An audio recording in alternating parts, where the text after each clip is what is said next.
So we're going to get into a story about a doctor's secret torment. And his downfall, well, it wasn't just one bad decision. It was more like a lifelong curse, a kind of poison that seeped into him from the very place that was supposed to make him a healer. Just picture this for a second. It's late. A doctor, we'll call him Kenta, is sitting in his fancy office, surrounded by all the stuff that screams success. But he's not looking at some patient's file. No, he's staring at his own diagnosis, and his hands are literally shaking. You see, he's being haunted by a past he just can't outrun. So, what is this ghost that has him so rattled? It all comes down to a set of rules known as the Gachi-ura 3 laws. Think of it like a secret code from his university that didn't just shape his life, it pretty much predicted his entire destruction. Okay, let's dive into this, starting with law number 1. Right, law 1. This whole thing starts back in Kenta's early years, a time when he built this massive fortress of pride all around a deep, deep insecurity he couldn't face. Here's a post Kenta actually made on an online forum way back when. You can just feel the arrogance, right? He's trying so hard to frame his expensive education as a superior choice. In his mind, he was convinced everyone envied him for this richer youth, this life that he believed only money could buy. This was the story he told himself and everyone else. And then he found it. A secret manual from his own university. And the first law just completely shattered that story. Now, the Japanese translation was pretty blunt. It basically said the problem isn't the school, it's the student's head. But the original English? Oh, that was a whole different level of brutal. Just look at the massive gap here. The translation almost softens the blow, but the original English text, wow. It's not just a simple insult, it's a cold, clinical, and total moral condemnation. Let's just break that down for a minute. The word despicable, that's not about being dumb. It means you are worthy of pure contempt. It's a direct attack on your character, suggesting that something is just fundamentally rotten at your core. And then you have bona fide moron. I mean, this isn't just kids calling each other names in the playground. Bona fide means genuine, certified, and moron was an actual clinical term at one point. So the phrase acts as this final damning judgment. It's basically labeling him as intellectually and fundamentally broken, beyond any hope of ever being fixed. And boom, that's the devastating realization. His whole identity, this envied life he had so carefully built up in his head, was nothing. It was just an expensive cover story for a flaw he could never, ever admit to himself. Okay, let's move on to the next stage of his life. This is where that internal flaw starts to build into this massive wall of social rejection, forcing him to hide even deeper within himself. So with that whole rich youth story in tatters, Kenta needed a new shield. And what did he turn to? Money. A huge annual income. He really believed this number was undeniable proof of his worth, a status symbol that nobody could argue with. And this was his actual marriage proposal to Miki, a brilliant doctor from a top national university. See, he didn't offer love or a partnership. He offered his bank account. He was absolutely convinced it was the ultimate trump card that would solve everything.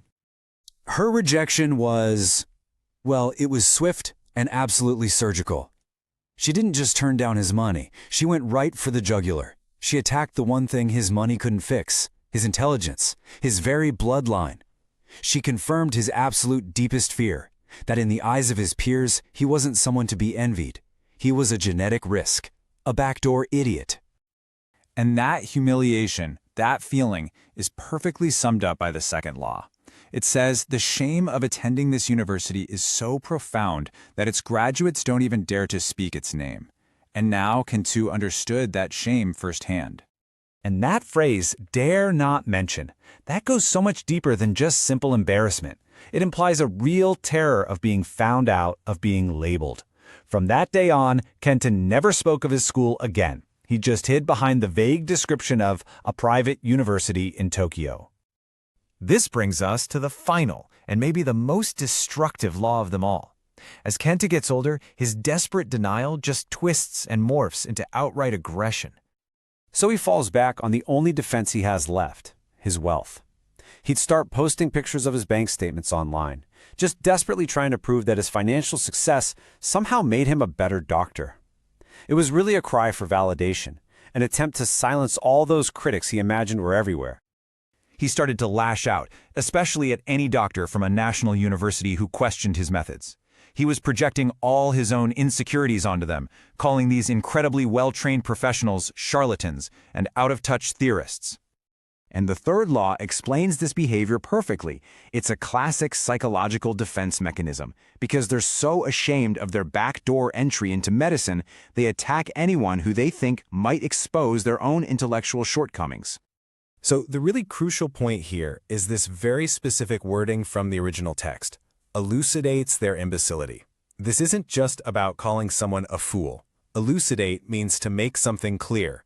It implies this act of, like, intellectual violence, using logic and clarity to just systematically take apart someone's intelligence. He had to label the real doctors as fakes. It was the only way to stop them from holding up a mirror to his own soul. You see, if he didn't attack them first, his entire mind would just collapse under the weight of that imbecility he was so terrified of having revealed to the world.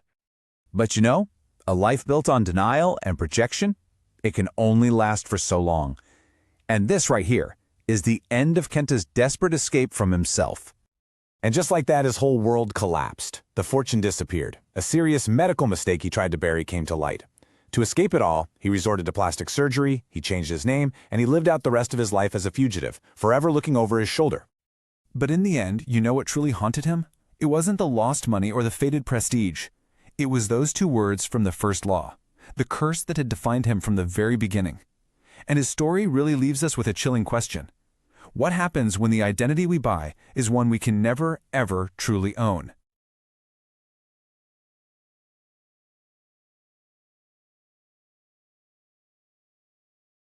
Welcome back to the deep dive. Today we are going to perform something of an autopsy, not on a body, but on a very specific, and I have to say, a very fragile type of ego. That's a good way to put it. We're digging into a text that, honestly, it reads like a sociological horror story, but it's disguised as a university chronicle. It's called The Director's Cut of St. Minuc's Medical University's Elegy, the full scope of the 3 laws of Gachi-ura. Yeah, that title, it's a bit of a mouthful. A little bit. But once you actually get into the text, it is just razor sharp. It's really dissecting this massive, and you said it, painful gap between how a person perceives themselves. Yes, this wealthy, enviable elite. Exactly. And then how the rest of the world actually sees them. And the them we're talking about here is a really specific archetype, isn't it? The text calls them graduates of Do-Teihen, or Gachi-ura. It does. And we should probably pause here because we have to flip the script for listeners who might be thinking about, say, the U.S. or UK education system. Right. Context is absolutely king here. Totally. Because in a lot of Western countries, private school implies something like Ivy League, you know, elite, hard to get into. But in the context of Japanese medical education that this source is describing, the dynamic is completely inverted. Inverted how? The national universities are the meritocracies. They are incredibly cheap to attend, but you have to be, essentially a genius to pass the entrance exam. Okay, so national university equals high brain power, low cost. So what about the schools in our text today, the Gachi-ura? Right, so Gachi-ura translates roughly to serious backdoor. These are the bottom-tier private medical schools. Right. And the tuition is astronomical. We're talking millions. Hundreds of millions of yen.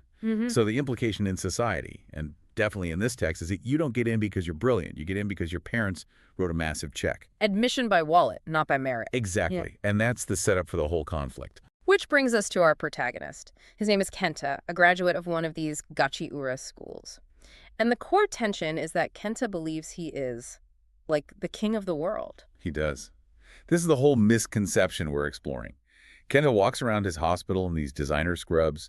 He's driving a foreign car, and he is convinced that everyone... Patients, nurses, other doctors. Everyone. He's convinced they're looking at him with envy.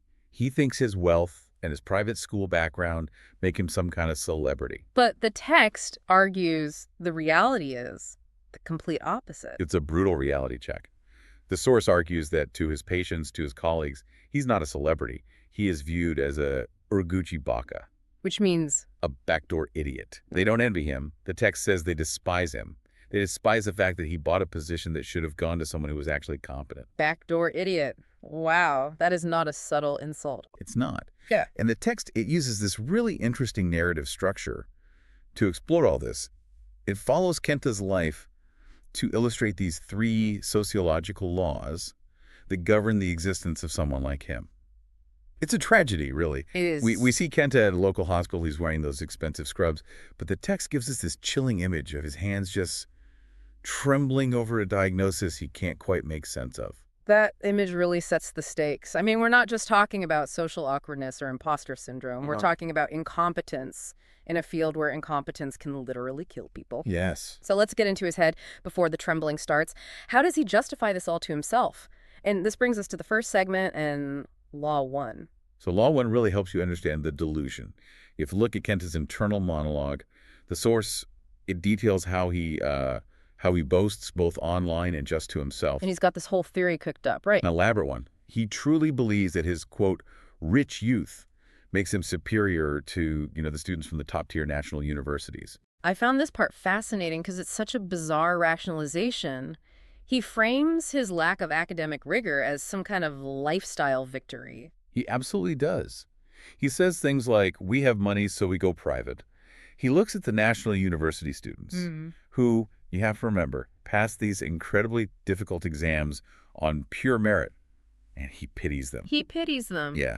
He thinks they wasted their youth studying in dusty libraries while he was, quote, enriching his life. And what does this enrichment look like, according to him? He lists it out like it's a resume. Piano lessons, ballet, Little League, club activities, romance. Wait, it sounds like he's describing the schedule for a debutante ball, not, med school prerequisites. It really does.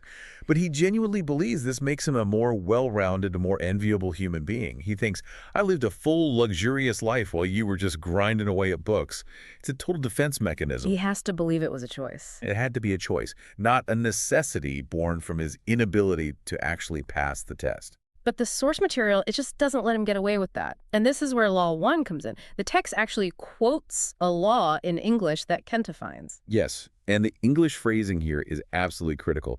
The author uses English to deliver this verdict. It's almost like a divine judgment. Let me read it exactly as it appears in the source. Law 1.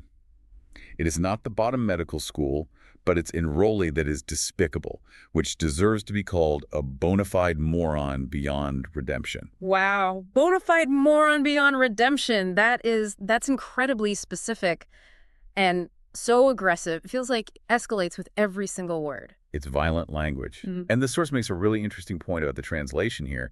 In Japanese conversation, if someone isn't smart, you might say, atamaga warui, which literally just means head is bad. Right, I've heard that. It's dismissive, but common. But the English text in the source goes so much deeper. Okay, let's unpack despicable. That's not just calling someone dumb. No, not at all. Despicable implies moral unworthiness.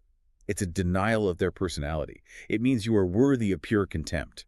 And then you get bona fide moron. Bona fide, genuine, the real deal, certified. It's like saying you're an authenticated moron. So certified stupid. Certified. And then beyond redemption adds this whole religious weight to it. It's suggesting that his stupidity isn't a temporary state. It's not a lack of education that you can fix with some extra classes. It is permanent. It's an incurable condition. So the source is framing Kenta's rich youth, the piano, the ballet, all of it, not as assets, but as evidence of his failure. That's it, exactly. The takeaway from Law 1 is that all those expensive hobbies were just an expensive excuse.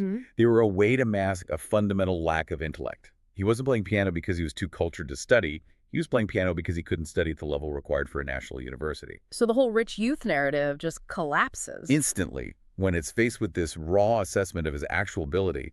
That is a devastating blow to someone's ego. He thinks he's the rich prince, but Law 1 just labels him a moron. But Kenta is, well, he's resilient in a delusional sort of way. He tries to validate himself through the next phase of life. Marriage. Which brings us to Law 2. Yes, Law 2. And this is where the narrative moves to Kenta's younger years. He decides he's going to propose to this woman named Miki. And Miki is not like him. Not at all. She's described as a talented, beautiful doctor who graduated from a national university. She represents that meritocratic elite that Kenta secretly envies, but, publicly dismisses. So how does he approach this proposal? Does he try to win her over with his personality, his piano skill? No, he tries to win her over with the only thing he actually has, money. Of course. He flaunts his financial status. He tells her he has an annual income of 50 million yen. His pitch is literally, if you marry me, all your problems can be solved with money. He's treating her like a vending machine. Insert cash. Dispense wife. Mm-hmm. It's purely transactional. He assumes that because he values money above everything else, she must too. He thinks she's suffering from her poor national university background and that he's her savior. He thinks he's doing her a favor. A huge favor, offering his gachi ura wealth. And Meki's response. It's the second brutal reality check. She refuses him cold as ice. And she doesn't just say no, she explains why. Oh, this is going to be bad. It's bad. She tells him she doesn't care about the money. She says, and this is a quote, "I want to give birth to smart children." Oh, wow. That is direct. And then she delivers the line that really haunts him. She says she doesn't want his gachi ura blood mixed in with hers because it represents a genetic risk. A genetic risk. She's essentially validating Law 1. She's saying his intellect, or lack of it, is hereditary. She is. She is rejecting his entire biological worth. She's basically saying, your money is fine, but your genes are a liability. Yeah, that your degree might be bought, but your DNA can't be washed clean of the gachiura stigma. And this rejection is what triggers Law 2. Which is all about silence, right? Correct. Law 2 states, the graduates of Do-Teihen are so ashamed that none of them dare to mention their own alma mater, which they have gone through. Dare mention? That doesn't just sound like modesty. That sounds like fear. It is fear. The source analyzes this phrasing very carefully. It's not that they're being humble, it's that they're terrified. Dare implies that speaking the name of their school brings danger or, absolute shame. So after Miki rejects him based on his gachi ura blood, Kenta just stops bragging about his specific school. Completely. The source notes that this is the moment he starts using these vague euphemisms. If someone asks where he went to school, he won't say St. Minukes. He'll say something like, oh, I went to a private university in Tokyo. He creates a facade. He goes into hiding. He hides his true background because he realizes deep down that Miki is right, that the world sees his alma mater as a badge of incompetence. It's a total reversal from the rich youth bragging in the beginning. It's so interesting. He still wants the status of being a doctor, and he still wants to be envied for his money. Right. But he has to hide the source of his credentials. It's a very precarious balance. It is. And as he gets older, that balance becomes much harder to maintain. Which brings us to his later years. Right. Kenta is older now. He's established. You'd think maybe he'd mellow out, but the source says he actually gets more aggressive. And this leads us to Law 3. Okay, let's talk about Law 3. This seems to be where the psychological defense mechanisms really go into overdrive. Oh, yes. We fast forward to Kempa's later life. He's on social media now. He's posting photos of his bank books, literally showing off his balance. His logic is, justice equals earning 50 million yen. If I have the money, I must be right. But there's a crack in the armor, isn't there? The genetic risk Miki talked about comes back to haunt him. It does. And the irony here is just tragic. Kenta spends hundreds of millions of yen on his own children's education. He tries to buy them the success that he thinks he has. But the source reveals that all of Kenta's children fail the national university entrance exams. So the curse of Law 1, the idea of hereditary intellectual issues, Yeah. It plays out in the next generation. It just reinforces his deepest insecurity. He can't buy them the brains to get into the merit-based schools. And because of this, he starts lashing out at his peers. The source describes him attacking critics, usually national university graduates, calling them theory-obsessed people who don't know the field. He's trying to discredit the very people who actually have the credentials he lacks. Exactly. And this mechanism is defined as Law 3. The text reads, the graduates of Do-Teihen are so ashamed of having bought their way into the exclusively bottom-level medical school that they tend to call a genuine doctor a charlatan who elucidates their imbecility. Okay, let's unpack that sentence because there were some big words in there. Elucidates their imbecility. What does that mean? This is the psychological core of the whole thing. Elucidate means to make clear, to shine a light on, and imbecility refers to a severe lack of intelligence. I mean, historically, it was even a medical category for intellectual disability. So Law 3 is saying that when Kenta sees a genuine doctor, someone who got there on merit, that doctor's mere existence shines a spotlight on Kenta's own stupidity. Yes. It's not even that the genuine doctor is attacking Kenta verbally. It's that by simply being competent, by speaking intelligently, the genuine doctor makes the contrast obvious. Kenta's imbecility becomes visible to everyone in the room when he stands next to a real expert. The real doctor is a mirror that Kenta hates looking into. Exactly. And to stop that from happening, to smash that mirror, Kenta has to attack the genuine doctor. He has to call them the fake. He calls them charlatans. He calls them charlatans. He calls them fakes. It's a desperate psychological defense. The source suggests he attacks them to prevent his own mental collapse. Because if he admits they are real, he has to admit he is a fraud. So he flips the script. He flips the script.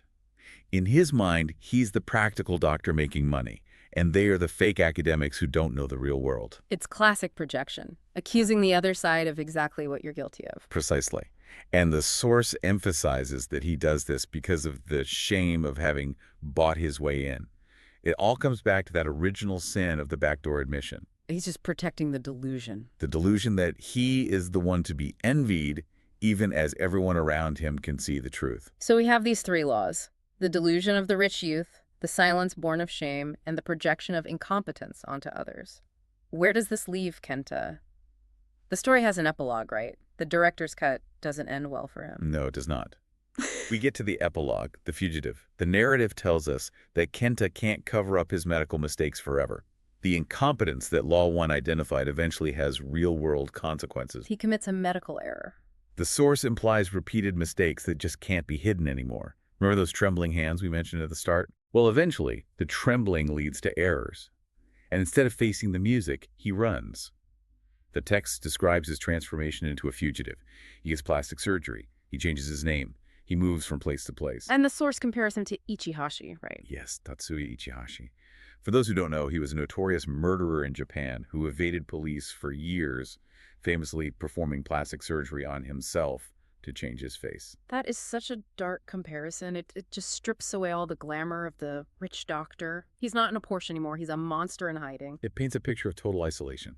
He's running from the law, sure, but he's also running from himself. And the final image the source leaves us with is it's haunting. What happened? Kenta is alone in the darkness. And he isn't comforted by the memory of his youth bought with money. He isn't comforted by his 50 million yen income. He realizes that his entire life, the scrubs, the car, the status, it was all just a costume. And the only thing that stays with him Is that phrase from Law 1? bona fide moron. Bona fide moron.